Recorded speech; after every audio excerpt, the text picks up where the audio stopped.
The village of Uhuru sat at the edge of a great river, where the water ran so deep and clear that it looked like polished glass beneath the moonlight.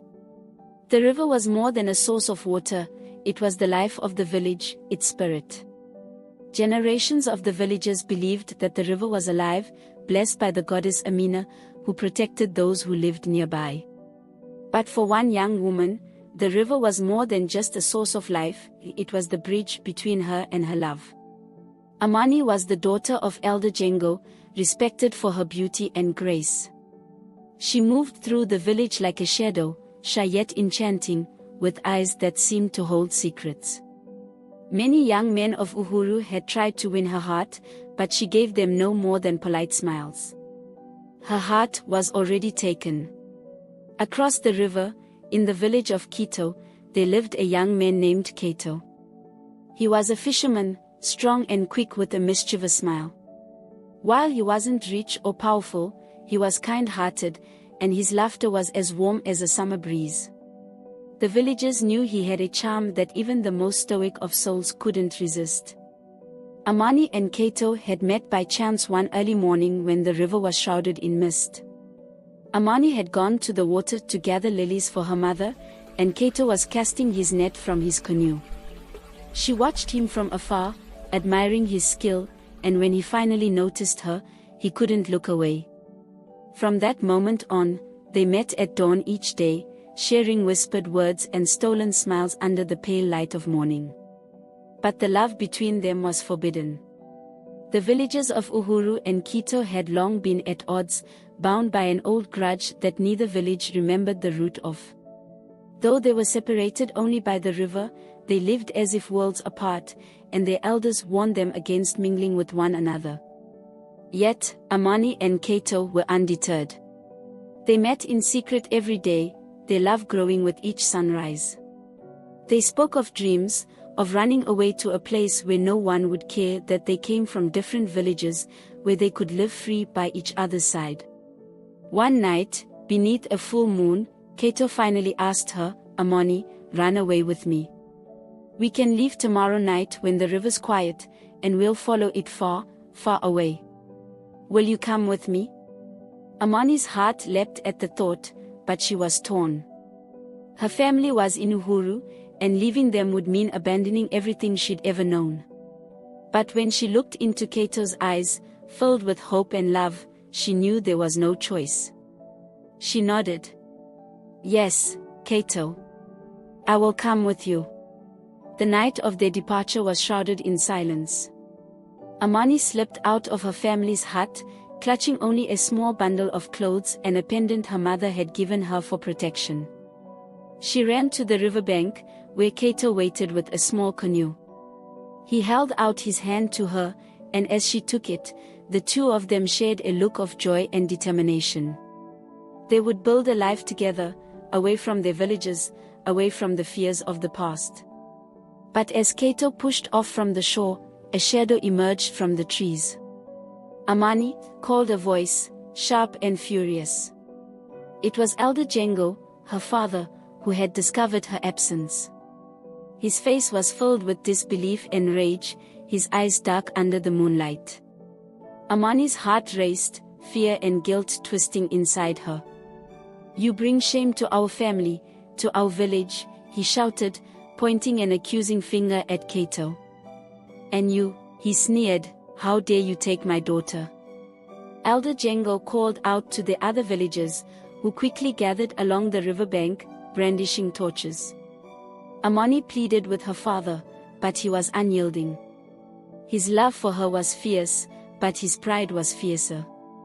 He could not bear the disgrace of her defying tradition, of her love for someone from the other side. Then, the villagers of Kato, having heard the commotion, arrived with their own torches, led by Kato's uncle, a proud fisherman who hated Uhuru with a passion.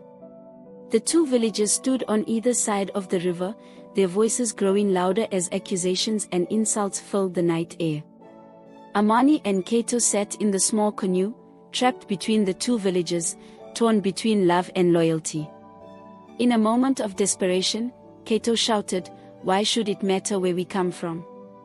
Why can't you see that love is stronger than hatred? But his words only fueled the anger of both sides. Tensions rose, and a villager on the Kato side hurled a stone, hitting Elder Django on the arm. He staggered back, shouting in pain, and the people of Uhuru retaliated with a rain of stones. In the chaos, someone from Kato struck a torch against the dry reeds along the riverbank, and the flames began to spread, casting an eerie glow over the water. Kato turned to Amani, his face etched with worry. "We have to go, Amani. Now." But as he tried to paddle away from the flames, a torrent of voices rose in unison, shouting at them to return. Amani's father, his voice breaking, cried out, "Amani, come back. Don't do this." Amani's resolve wavered as she looked back at her father, her family, her village. Tears filled her eyes, torn between the life she had known and the love that had captured her heart. The flames licked higher, the smoke filling the air, and the two villagers, once bound by hatred, watched in horror as the young lovers drifted farther into the darkness. Kato paddled with all his might, trying to escape the riverbank flames and the hateful glares from both sides. But the gods of the river had seen enough. Suddenly, a fierce wind swept through the valley, and a wave rose from the river's depths, crashing over the canoe. The villagers gasped as the waters churned, swirling with an intensity that only a spirit could summon. The moon shone brightly, casting a silver light on the river, and as they watched, the water stilled once more. Amani and Kato were gone. Days passed, and the river ran calmly, as if nothing had ever happened. But the villagers of Uhuru and Kato were left with an ache they could not name, a void they could not fill. Some said they could hear soft voices and laughter along the river at dawn, carried by the wind, like the spirits of the two lovers lingering on the water's edge. Elder Django, grief-stricken and filled with regret, visited the river each day, offering flowers and whispered apologies. The people of Uhuru and Kato began to gather together, sharing memories of Amani and Kato, remembering their gentle smiles and the joy they had brought. Slowly, the old wounds between the villages began to heal, as both communities united in their shared sorrow. Years passed, and a legend grew along the river. People said that on nights when the moon was full, a shimmer of light could be seen dancing across the water, and if one listened closely, they would hear the soft laughter of Amani and Kato, forever bound to the river that had once separated them.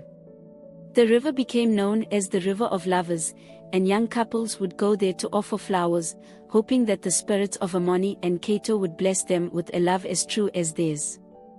And so, their story lived on, carried by the river, a reminder that love, even in the face of tragedy, could bridge the deepest divides and heal the oldest wounds.